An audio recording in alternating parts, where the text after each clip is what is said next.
ನೋಡಿ ಇಲ್ಲಿ ಇದು ಅಡಿಕೆ ಸಸಿ ನಮ್ಮ. ಇದಕ್ಕೆ 1 ವರ್ಷ ಕಳೀತು, 1.5 ವರ್ಷ ಆಯಿತಷ್ಟೇ. ಇಲ್ಲಿ ನೋಡಿ ನನ್ನ ಹೂವಿನ ಸಣ್ಣ ಸಣ್ಣ ಹೂವಿನ ಗಿಡ ಎಲ್ಲ ಈಚೆ ಬದಿಯಲ್ಲಿದೆ ನೋಡಿ. ತೋಟನೂ ಎಲ್ಲ ಇದೆ. ಹಚ್ಚ ಹಸುರಿನಾಗಿ ಕಂಗೊಳಿಸುವ ಈ ನಮ್ಮ ಜಾಗ ನೋಡಿ ಎಷ್ಟು ಚೆನ್ನಾಗಿದೆ ಅಲ್ವಾ. ನೋಡಿ ತೋರಿಸ್ತೇನೆ ನಾನು. ಅಡಿಕೆ ಗಿಡ ನೋಡಿ, ಇಲ್ಲಿ ಮಾವಿನ ಸಸಿ. ಇದು ಪಾರಿಜಾತ ಹೂವಿನ ಸಸಿ.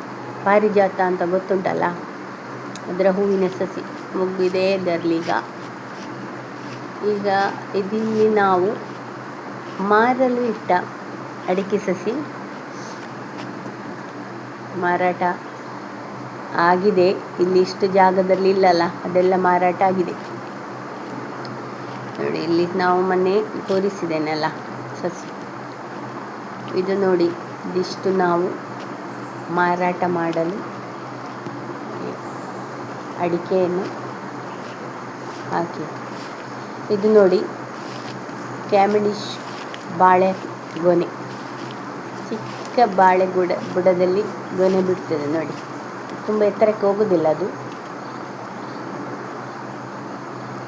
ಚಿಕ್ಕ, ನಮಗೆ ಕೈಗೆಟಕಬಹುದು.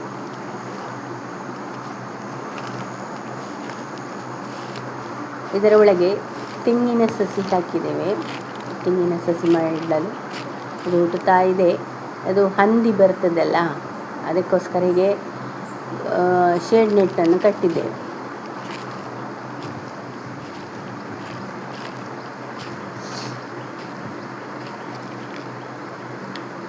ಇಲ್ಲಿ ಹುಟ್ಟಲಿಲ್ಲ ನೋಡಿ, ಅಡಿಕೆ ಸಸಿ ಹುಟ್ಟಲಿಲ್ಲ.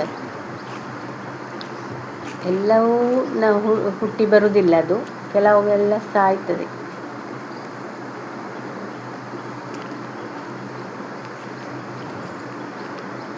ಇಲ್ಲಿ ನೋಡಿ,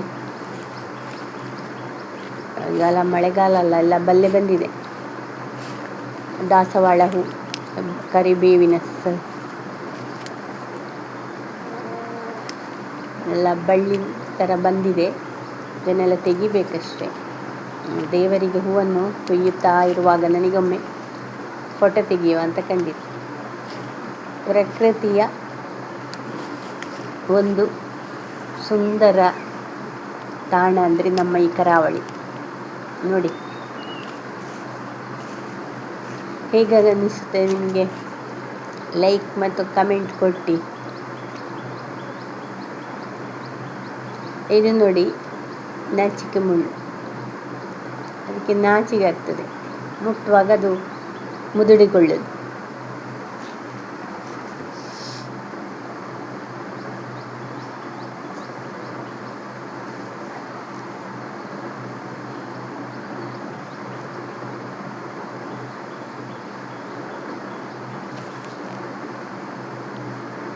ಇಲ್ಲೊಂದು ಮಾವಿನ ಸಸಿ ಇದೆ.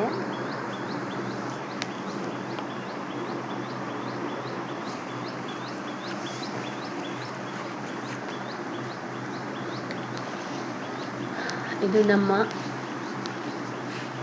ಗಾಡಿಗೆ ಹೋಗಲು ದಾರಿ, ನಮ್ಮ ಕಾಂಪೌಂಡ್, ಮನೆಯ ಹೊರಗಿನ ಜಾಗ.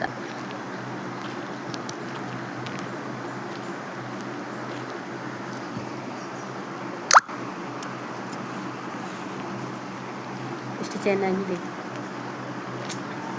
ಪ್ರಕೃತಿಯ ಒಂದು ಸುಂದರ ತಾಣ ಅಲ್ವಾ. ಇದು ನಮ್ಮ ತೋಟ ನೋಡಿ. ತೋಟದಲ್ಲಿ ನೀರು ಹೀಗೆ ಹರಿಯುತ್ತಾ ಹೋಗುತ್ತೆ ಮಳೆ ಬರುವ ಕಾರಣ. ಈಗ 4 ದಿವಸ ಆಯಿತು ಮಳೆ ಇಲ್ಲ, ಇವತ್ತಿನಿಂದ ಸ್ಟಾರ್ಟ್ ಆಗಿದೆ. ಇದೆಲ್ಲ ಹುಲ್ಲೆಲ್ಲ ತೆಗೆದು ಸ್ವಚ್ಛ ಮಾಡ್ತಾ ಇದ್ದಾರೆ. ತೋಟ ಇಲ್ಲಿ ನೋಡಿ, ದೊಡ್ಡ ಕೆರೆ ಇದೆ.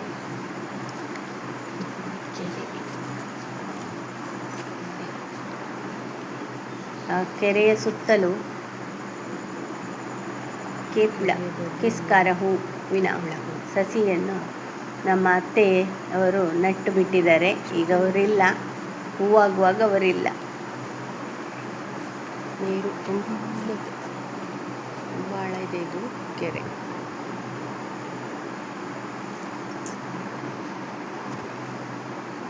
ನೋಡಿ, ಈ ಹುಲ್ಲನ್ನೆಲ್ಲ ತೆಗೀತಿದ್ದಾರೆ.